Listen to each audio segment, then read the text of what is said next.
Okay. Hi, I'm Dr. Gilbert, and I want to welcome you to the first interview in the 2020 season of Wednesday Night with a Master Therapist. We started this series last year, and we had 7 therapists that we interviewed, and they're all up on our YouTube channel, Wednesday Night with a Master Therapist. Now, you can probably see from the lighting that this isn't the nighttime. And also, we're not at LMU, where we usually record this in front of a live audience and then follow the interview with a Q&A. But because of the dreaded coronavirus, we are not permitted to be on campus. So as a plan B, we decided to take our camera on the road and interview our master therapists this season in their offices or in a location outside of campus. So in today's first interview of the season, I'm here with Dr. Adriana Westby-Trent, and she and I are going to talk about multicultural issues in psychotherapy. And I want to start, first of all, welcome. Thank you. It's a pleasure. Yeah, good. I want to start by talking about your life personally. A lot of the people who watch the videos are very interested in how people become therapists, psychologists, and so I wanted to talk about your personal story. But I think in this case, it's integrated with the content, what we're talking about multicultural issues, because you've had just sort of a very interesting history. So maybe you can speak to that. Sure. Yeah. So I'm so glad to be here, Rich. And hello. So actually, I have a very interesting story in that, and what I've told Rich, or Dr. Gilbert, who I call Rich. Yeah. That I actually grew up on an island. Well, it would more be a peninsula in what was called British Honduras or Belize. And at that time, there were 200 people on that island, Rich. Most of them were my relatives. So I couldn't really do much without getting caught or Right. being told on, right? And as growing up on that peninsula with my paternal grandmother, I've always actually pictured, even though there were no high schools or colleges on that island, I always somehow pictured myself as being a doctor. So I've always wanted to be a doctor. I thought it was a pediatrician working with children. So that was always my vision of wanting to help children. Mm-hmm. Never thought or never knew of a field known as psychology. Right. So what, on the peninsula, what did people do, or how did they think about what we would consider to be mental health issues? That's a really interesting question, because I can only comment on that now in hindsight, because growing up there, it was just life with the people who were on the peninsula, and each person had their own different way of being, and there were certain people that you keep distance from because they were known to be have been taken over by something like a spirit, where they would talk to themselves. Only now, looking back, having had the training that I've had, am I able to understand and answer that question. Right. So it wasn't really, it wasn't really a category of thought. No. They didn't partition No. disorders, behavioral or psychological disorders. Didn't have anything even like a DSM. No, not at all. Not at all. There were 2 specific gentlemen on this peninsula that I recall very well, and even when I go back to visit my relatives, I know again, they're a part of the community. If they're walking on the street, we say hi, they're offered food or whatever there is. And then there's certain times when we know that based on how they're presenting, whether they're more vocal to themselves, that we would then keep our distance. Yeah. Right. So we never knew, it was never a category for them, just that these were these gentlemen, and that perhaps maybe something or someone had done something to them when they were a teenager. For instance, I remember one of the stories that we were told was that someone had given that individual something to drink. So some kind of, I guess, poisoned or something that would have contaminated. A drug-induced Yes, reaction. exactly. As right, we would say, right? Yes, right? yes. Yeah. But what about, like, alcoholism or drug abuse or depression or anxiety? Did you see things that in retrospect would meet those criteria? That's a really great question. I cannot say in terms of anxiety or depression that I really noticed that. Plus, I mean, you're on an island and the beach is literally... Yeah, what are you depressed right, about? Right. You're in a hammock and you take a little siesta after you eat and you walk around barefoot. That was going to be my next question. I mean, because it's possible that because you didn't have the language, or you didn't think in these terms, that was how you perceive things, even though if someone like you or I would go back to the peninsula right now, we may see or situations or hear of situations that we might conceptualize as anxiety or depression. So did or it trauma. not exist, or trauma? I think actually, I can't say that in even going back now that I would see much maybe depression, or it is that just people are more reserved in talking about it and things like that. But what I do... But you could see, I mean, you've had the training that if you talk to somebody in Belize and they were, suffering from anxiety or depression, even if they were not disclosing of it and didn't have that language or would share that language, you could probably get a sense, right? You can, if they were showing symptoms or if it was impacting them, absolutely. Right. And I haven't noticed that. So even with my loved ones, it's more what I know is what they're saying and how they're talking about it that then leads me to conclude, oh, okay, it makes sense that you would feel this way or feel anxious. But the way that they process their life experiences somehow seems qualitatively different. Yeah. And what I do know in talking with many of them, what I think is very prevalent is more like childhood abuse, more sexual abuse. Sexual abuse. And physical abuse too? Because I imagine some of the standards of punishment, they might not even consider it physical abuse. It's just corporal discipline or something. Yeah, so I don't know that the individuals who may have been paddled or had something thrown at them visualize or conceptualize that experience. So would boundary violations, sexual boundary violations in childhood, would that be considered, even within the frame of reference of the people on the peninsula, would that be considered something that was, unacceptable, and there was a harsh judgment applied to it? Yes, I think it's very secretive. But what I have known in terms of people understanding what I do and going back, I think that a lot of my relatives have confided in me in terms of their experiences growing up and having been violated. More so women than men. Yeah. I'm sure men have as well, but that might even be more secretive, right? Yes. Right.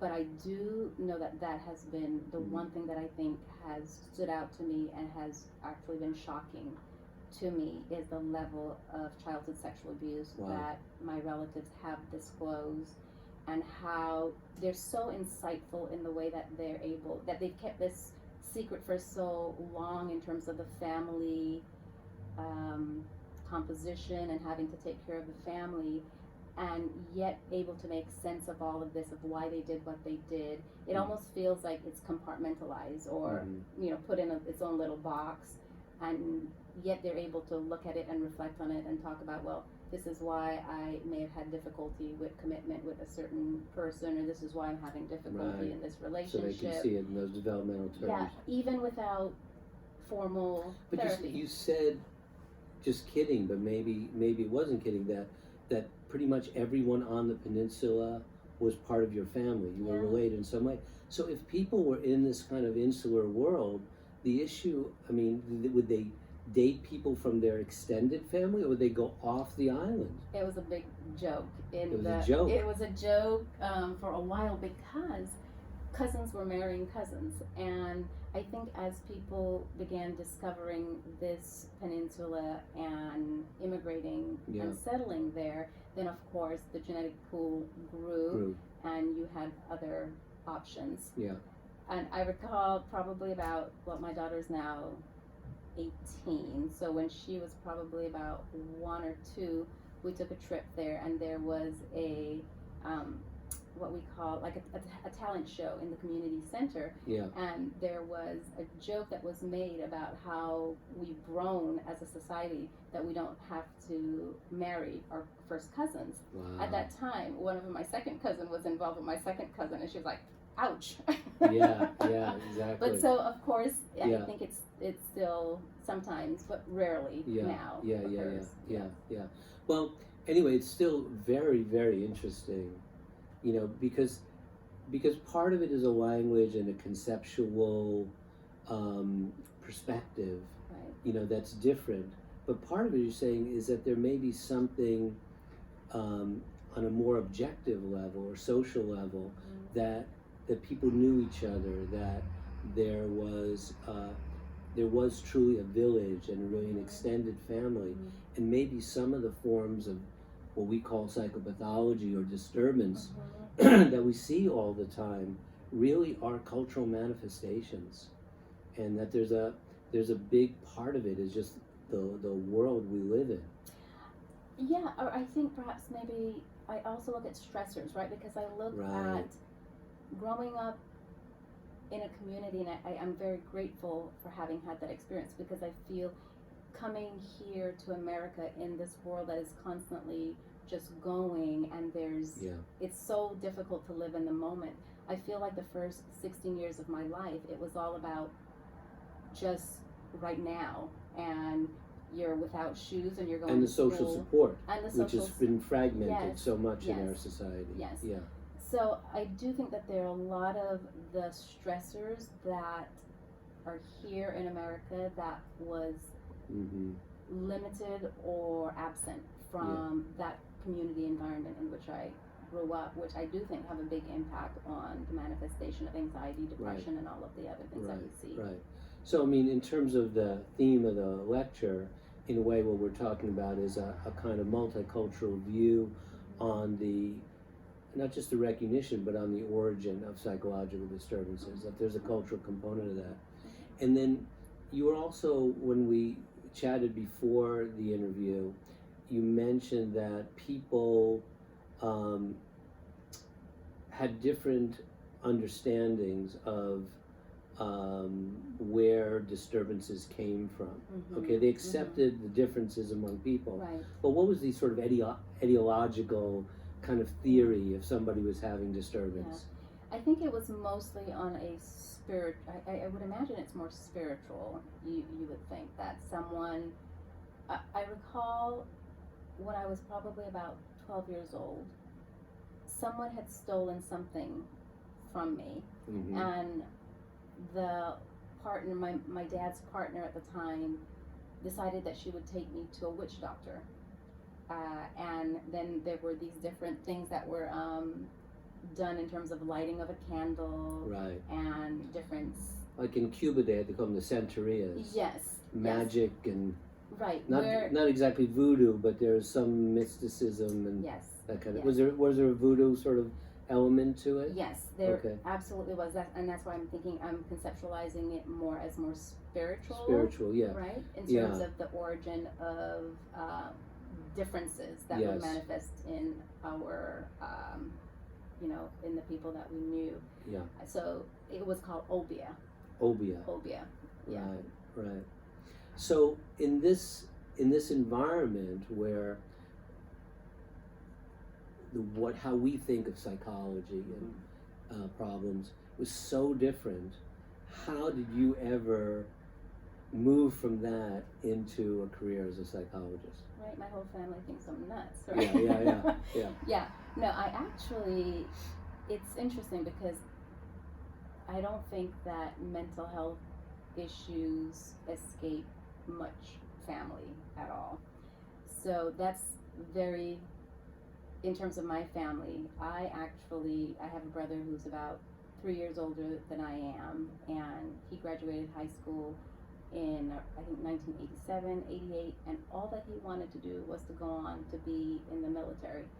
Now, this was in the United States This is at in that the point. United States, So yes. just fill people in. So you were in the peninsula on Belize, and when did you come to the United States? At 16. At 16. At 16, yes. And your brother was already Here.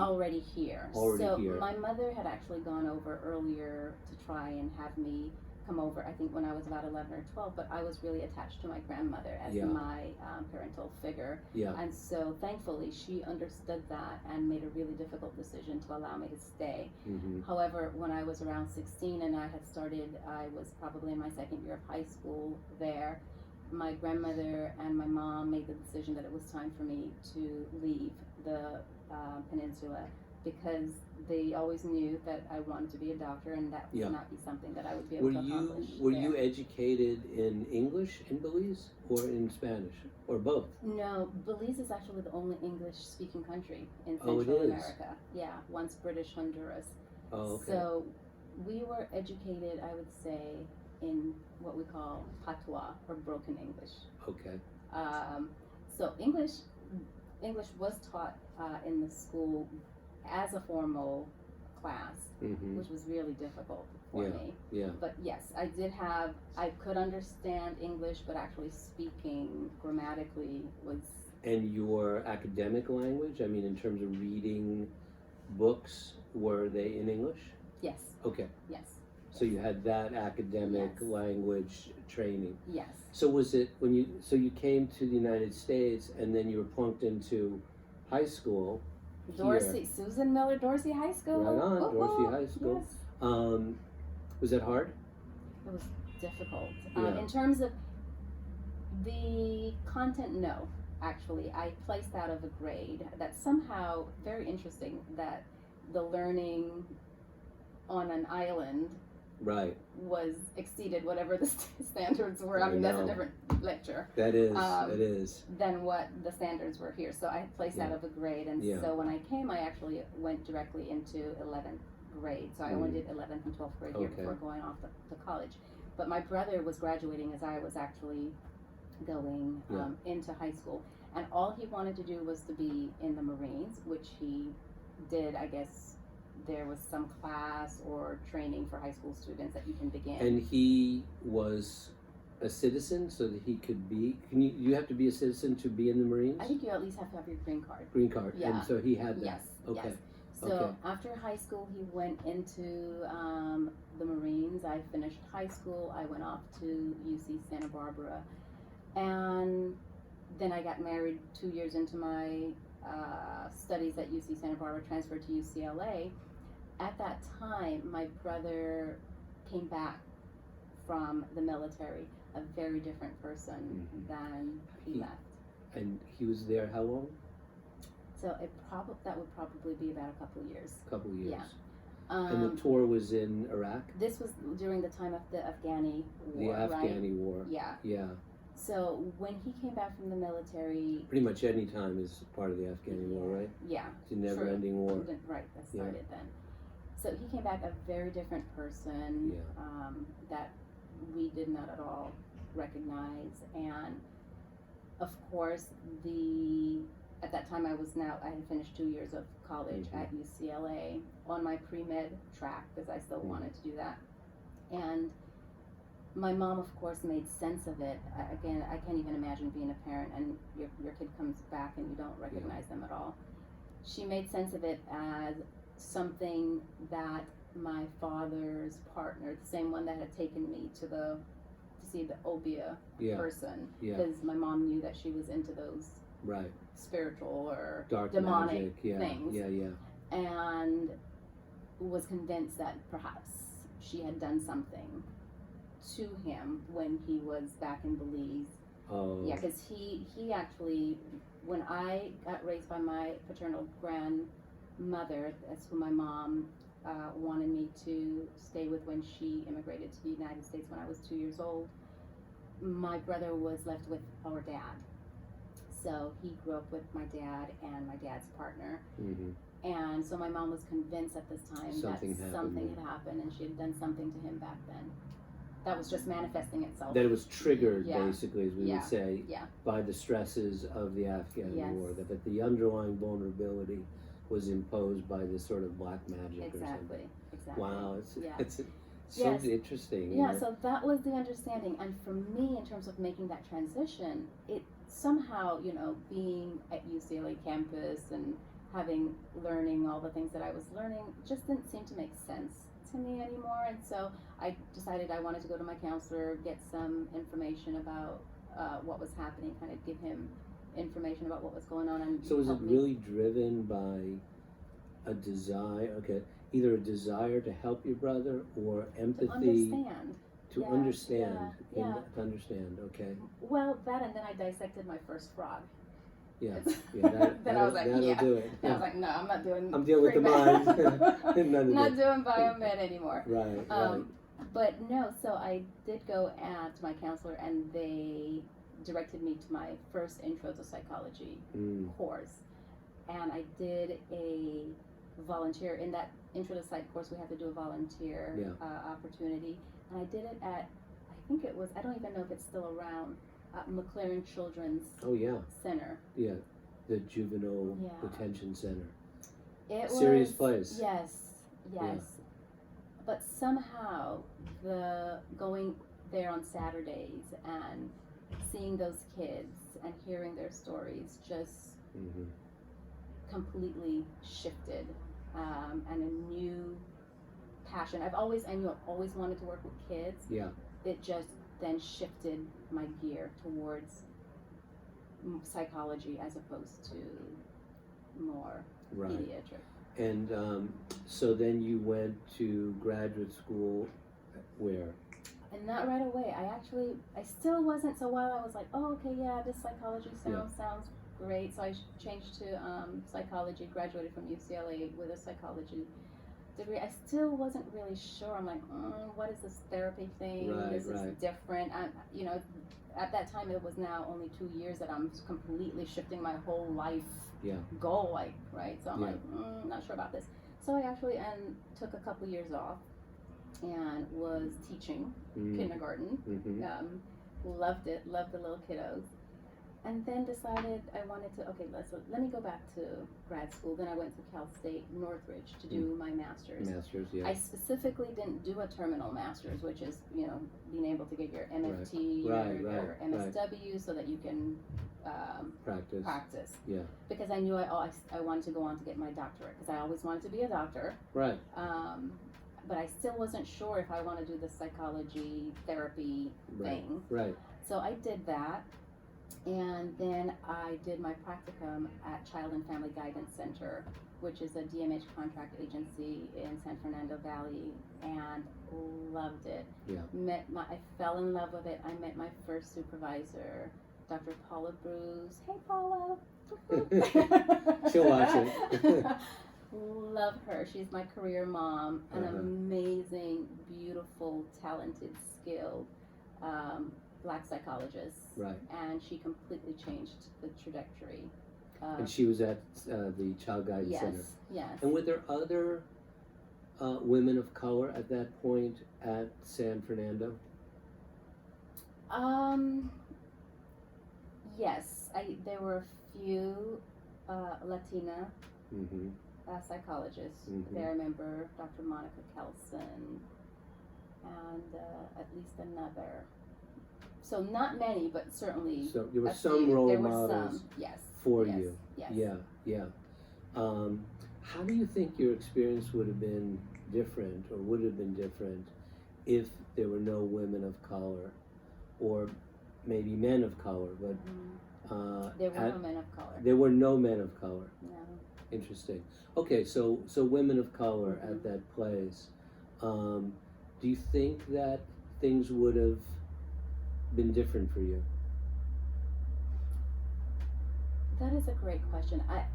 I do think so, because I think at that time, in terms of being a young clinician at that moment, and in terms of just my identity formation and the cultural switch from coming from Belize and coming here to America, there was a lot of negotiations and identity things that I had to work out for myself, because in Belize I grew up with my father's side of the family, who are dark complexion.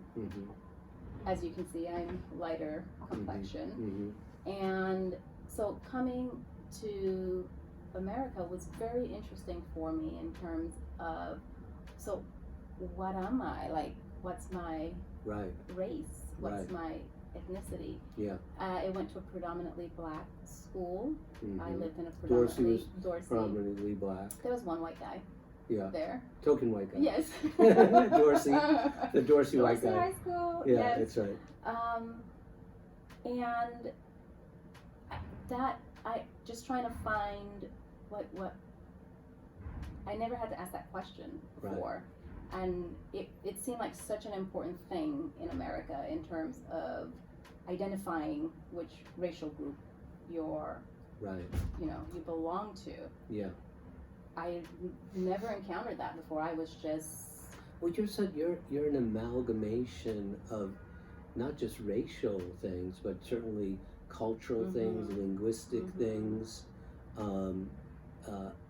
You were moving into a kind of American professional class, so there's social class movements that you've already done.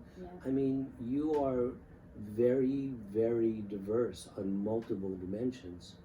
And I think that's a personal struggle, but also, wouldn't you say that helps you relate to a wider variety of people? I don't think I've ever considered that question before. For me, when I think about relating to others, I think about being back in my village. I don't mean relating in the sense that you might feel that sense of comfort, but I meant relating in the sense that there's so many groups in so many different areas with so many different experiences, and that you're able to find something from your experience that ties to that. Yes, I do think that just feeling like confined to one specific experience or category, absolutely.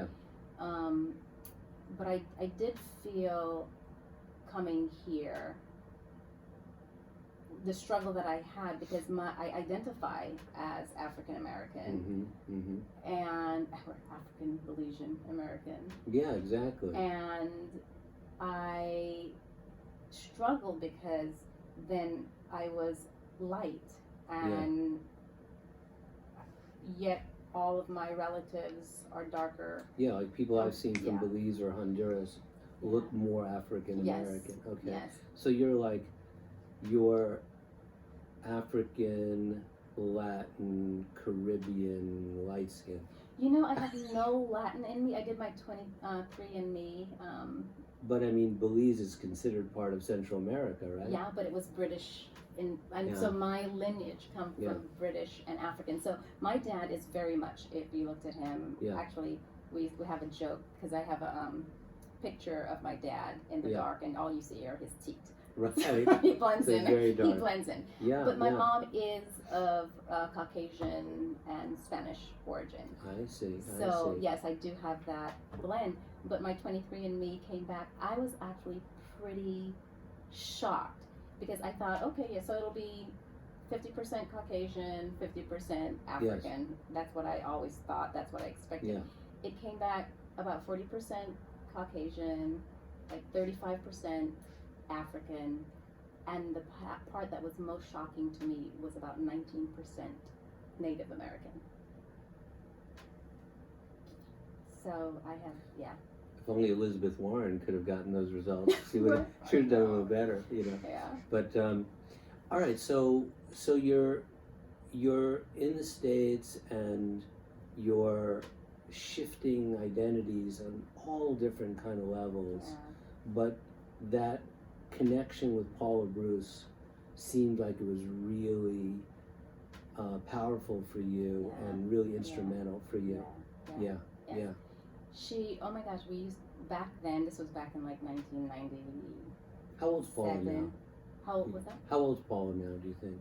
Oh, Paula's gonna kill me if I say her age. I'm not gonna say All right, we Paula. won't say it. You can. She's probably... She's a mature woman. Mature, wise, Yes. beautiful woman. Yeah, okay. But this was probably back in 97, 98, somewhere around then. Okay. And I remember we didn't have EHR. We didn't have, everything was, when you did a note, you had to handwrite your note. Right. And the program from which I was coming out of for my master's program was very much CBT. I love CBT. It felt good as a young clinician just because it gave me skills and strategies and interventions to implement. Right. However, Paula was trained more psychodynamically. And so I would write my notes, I would have done my interventions, I was so excited about it, I would write up my stuff about what I did and how the client responded. Yeah. And she would send my notes back with a little post-it and would be like, let's talk about your need to do this intervention. And of course, in my office, not in front of her face. Sorry, Paula. Mm-hmm. I would be like, need? I don't have a need to do anything. I'm doing what the client wants me or needs me to do. Yeah. Needless to say, she was getting into, let's explore this relationship you have with the clients. Let's discuss transference and countertransference. And that was so fascinating to me in terms of, oh my gosh, that we actually can be pulled in to, can respond, based on the clients, what they're communicating to us. And so that just fascinated me. And Paula is actually the one that then said, she would send me pamphlets of different analytic schools about going on for my doctorate, because she knew I always wanted to go on for my doctorate. And she sent me the pamphlet for the school I ended up going to get my PhD, which was at that time the Graduate Center for Child Development and Psychotherapy, which was through, we used to have our classes at what is now the new Center for Psychoanalysis. Right. But now switched to Rice Davis, But so she was so instrumental in that trajectory and shift and change, just because it just made sense in terms of on a human level, on a very deep level of how you can relate to others. And that was okay at the Child Guidance Center. I mean, they worked with these attachment theories and dynamic theories as well as more... that was before evidence-based practice in 2010. Right. Yes. Right. So once evidence-based practice rolled out, of course, there were many changes. But I remember seeing clients for as long as 10 years. I remember when I had to do my control cases for my doctoral program, I was seeing a client 4 times a week at the Child and Family Guidance Center. So. We should, at some other point, talk about this thing about evidence-based practices and where a kind of dynamic perspective can be integrated into that and sort of harmonize with that. Because I think that some people will, and I talk to the students about the role of this kind of historical narrative part and how do we retain that, because I think it's very valuable, but also to follow evidence-based practices as well. I do think there's a way of integrating that. Absolutely. I'm trained in 3 evidence-based practices, and I'm also, I came out of a psychodynamic school so for you my do PhD. That's Yes, I have great respect for, I think there's a place for all of it. Me too. Yeah. But without the dynamic underpinnings, there's a certain shallowness to it, to me. I think you need that a little bit more. Well, it gives you understanding of why you might be doing a certain intervention as opposed to just following a book that anyone can do. Exactly. You're working with a person and a life, not just a symptom that is attacked in certain ways. So you were there for 15 years, and then how did you become the program director? We're sitting, Adriana's office is in PCH Treatment Center, which is an intensive outpatient treatment center, both in Mar Vista, and then there's also a satellite in Pasadena. Are you also considered the clinical director at Pasadena? Yes. You are? Yeah. You're a multi-site Yeah, I go director. to Pasadena actually like on Tuesdays and Thursdays. Oh, you do? Yes. Oh, I didn't know that. Yeah. Well, and I'm for like a few hours, and then I'm back here. Oh, okay. Yeah. Okay.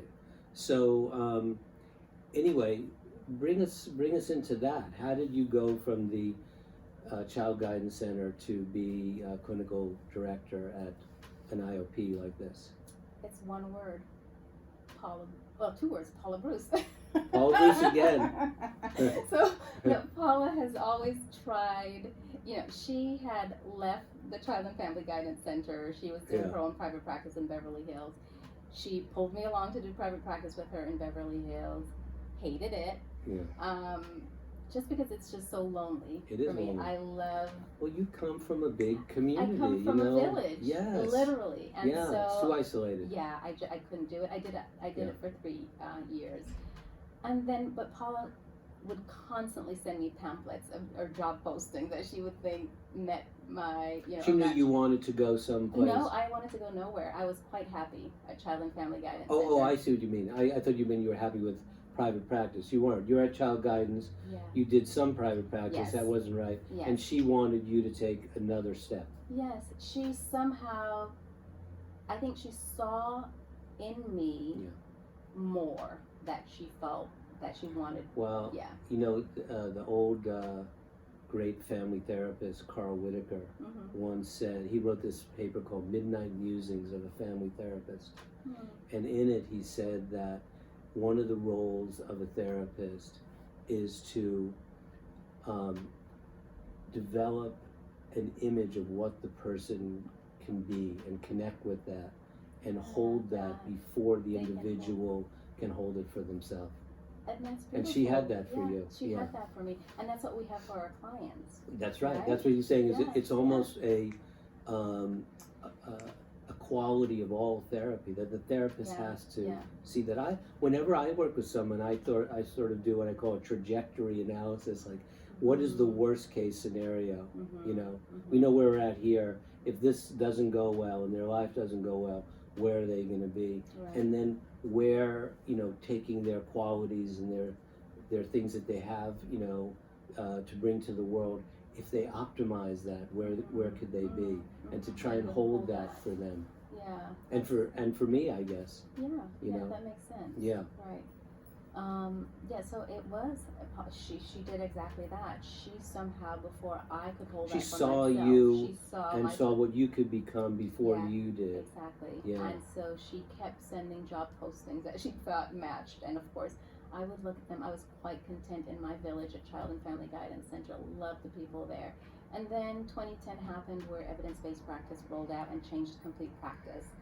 At that time as well, my daughter was about 12, and I was investing so much time commuting from mid-city LA to the San Fernando Valley. Yeah. And I remember she said one day, she says, "Mommy, I don't ever see you." Because I would get up, make breakfast, make lunch, take her to school, go to work. I'm there till about 8 or 9. Wow. And come home, kiss her goodnight, and do it all over again. Right. And so I think that really shifted probably in 2014. So evidence-based got rolled out 2010. Of course, you see, it takes me a while to get to change. But then I think in 2014, when my daughter made those comments, it's time to look at things and evaluate things a little differently. Right. And it was at that time Paula had sent a posting for a program director position here at PCH treatment. So I looked at it and I thought, okay, I think I can possibly do this. It looks similar to some of the things that I was doing at the time, because I was doing supervision and an oversight of some programs. And decided, let me take a look. And so I start scrolling on PCH's website, and I'm like, at that time I was thinking, oh my God, these people are so skilled. These people are so, their experience is like amazing. And a part of that sense of incompetence started setting in. And of course, there was all white, older men and women. Yeah. And so that I started feeling intimidated. So age and ethnicity Yeah. and race, all those things. Yeah. But here then Jeff Ball, who was the one who hired you, he also had to see something. I mean, was it that he was looking to become a more diverse and inclusive setting, or did he just respond to you and sort of see like, that he just felt that you had qualities that he wanted? He saw you being able to do it. I don't know that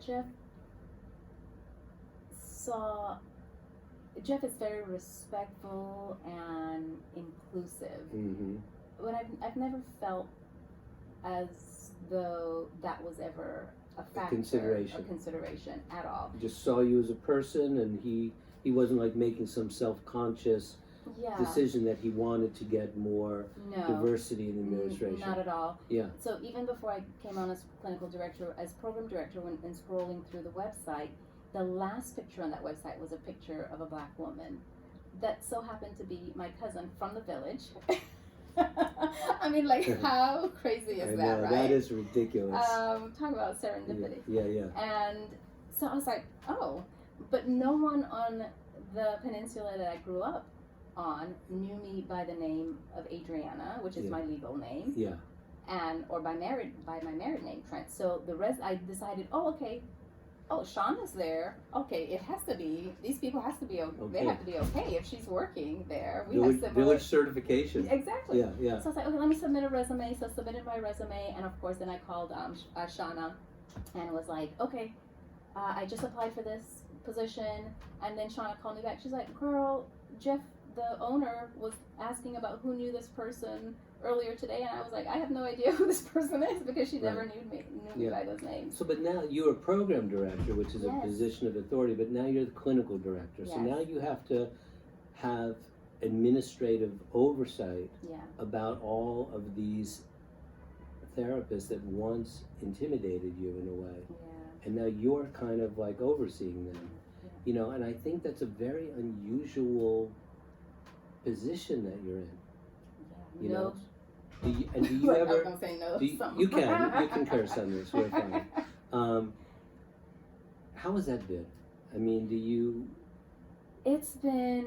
And is anyone have you ever felt like any kind of discrimination or not taking you as seriously as they should, or is the climate here different because Jeff sets the tone? I think that the only thing I felt was that I needed to prove my skill to certain clinicians when I first came, which I think is absolutely typical. You don't know me from Adam, and you're just coming in, you're the program director at that point. And you're running consultation groups with these people. Yes.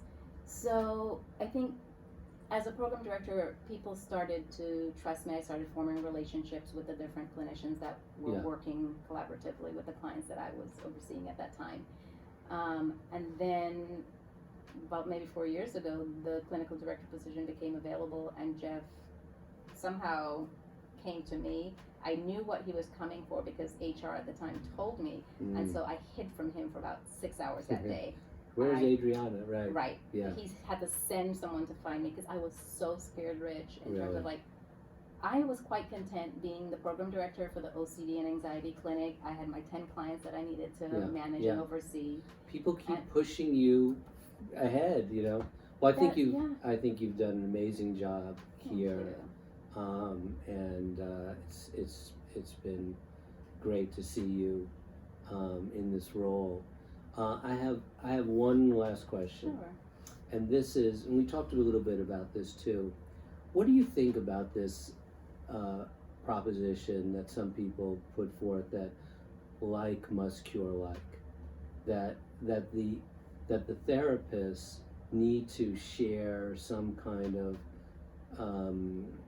demographic or racial or gender kinds of qualities with the client in order to be most effective. Now, I think this must be something you think about, because you assign people to various therapists, and I think you're always looking for matches, or sometimes it's availability, but just matches. Yeah. What do you think about that debate? I would say I agree on some respect, but the match is not about those things that I think are more socio-culturally. Interesting. Yeah.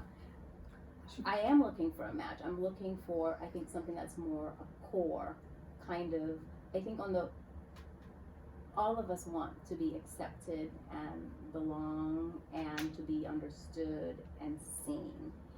And so I think that's what I'm looking for based on what clients are presenting with. Not being naive that there are some clients based on, I think, their own cultural development and identity and where they are in that process, that may be an important factor in initially developing more trust. Coming from them. Yes. Yes. Right. So I do think that for some clients may be very, very important based on where they are in their So have you had clients that have refused a particular therapist because they wanted someone that was more similar to them in terms of their own identity? Yes. You have? Yes. Yeah. And some of those identity may be religious belief. Some of those may be cultural. Gender sometimes. Gender. Yeah. That's the classic one, Yeah. You want a male, female, you want a female. Or just minority kinds of experiences, such Right. as LGBTQIA kinds of experiences. So those, I think, are very important for some individuals. For the majority, however, which I think is where my belief lies, is that on the core of all of this is that the match is really about the relationship and about being understood and seen, not dismissing race, but because there's no way I can dismiss the shell in which I am, but to be able to see me in my total being, and to be able to accept that and to understand that. And when you don't, to be able to be curious and not take a stance that or put me in a crooked room or a certain stereotypes, but to be curious about that. And I think that those characteristics, I think, for most individuals are what I've also seen that when I work with people who on some cultural identity level are different than me, I think for the most part human beings are human beings, and underneath the same longings are there, and if you can connect to those, I think that's the most important part of it. But I think it is important to just be upfront and acknowledge the social cultural differences. And I always say to people that there are some different experiences, and so I'm open to being educated about that, or if I ever miss something, please bring it up, and we'll try to have a conversation about that. And I think if you drop this kind of sense that you know everything, or that and you take a more humble and open position with somebody, then I think they feel safe in that difference. Well said. Yeah. Exactly. Yeah. Anything else that you anything on utilization and access to services? I mean, this is you were saying that there are many really good people here, very, very high quality clinical work, but it's pretty gilded. It is. It's tough. I often think about whether or not why you can't have this quality of service for a wider variety of people. Rich, that is an entire class, right? In terms of the socio-cultural backdrop of all America of this. and the history Yeah. in which this country was developed. It's a lot bigger than Yeah. anything we have control over. Yeah. You know, the goal at some point, and I know what a big part of my heart and a part of Jeff's heart and a part of what made it difficult for me to transition from Child and Family Guidance Center to Yeah. private sector is the fact that I felt very connected to providing services to those individuals who are underrepresented, underserved, and underprivileged in our country. And there was a sense of guilt that came Sure. with that in transitioning to this population. That being said, I still haven't given up the dream that someday, soon hopefully, that this kind of program and this kind of quality of care will be available to all. Yeah. Yeah, to all Americans, to all humans actually. Yeah. I look at healthcare and mental health being a part of that as a right, not a privilege. Mm-hmm. Well, the last thing I would say is that, you know, here you've kind of created your new island. I don't know. I wonder if there are 200 people here. Wouldn't that be amazing if the number of people at Can you PCH was similar to the number of people on the island? You know, I'll have to add up those numbers. Wouldn't that and be interesting? See. That would be It's not going to be that far apart. I don't think it's going to be far apart. Right now, actually, on the peninsula, it's grown. It's like 2,000 people there now. But, but in terms of where the childhood origins, my childhood, yeah. yes.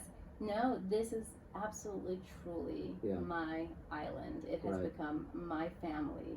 I enjoy coming to work. It doesn't feel a day that it's a job. Right. It's just something that I love. The people are just amazing, and I've grown so much, you know, and just so thankful that Jeff and Paula saw something in me and held that in mind before I could see that and walk in that. Well, thanks very much for taking the time. I know you have to go to another meeting, and we'll post this up on our YouTube channel. Wednesday Night with a Master Therapist, Paula. Yes. Catch it, catch it soon. But I'll post it in the next day or so, and let you know. Now in the past we did it as a really professional production. If you look at, I interviewed Jeff last year, and you could see how professional it was done. So this could be a little bit more makeshift, That's but all right. It's okay. Yeah. All right. We Okay. sure We have the content. Yes. All right. Thank you. Wonderful. Okay. Thanks, Rich.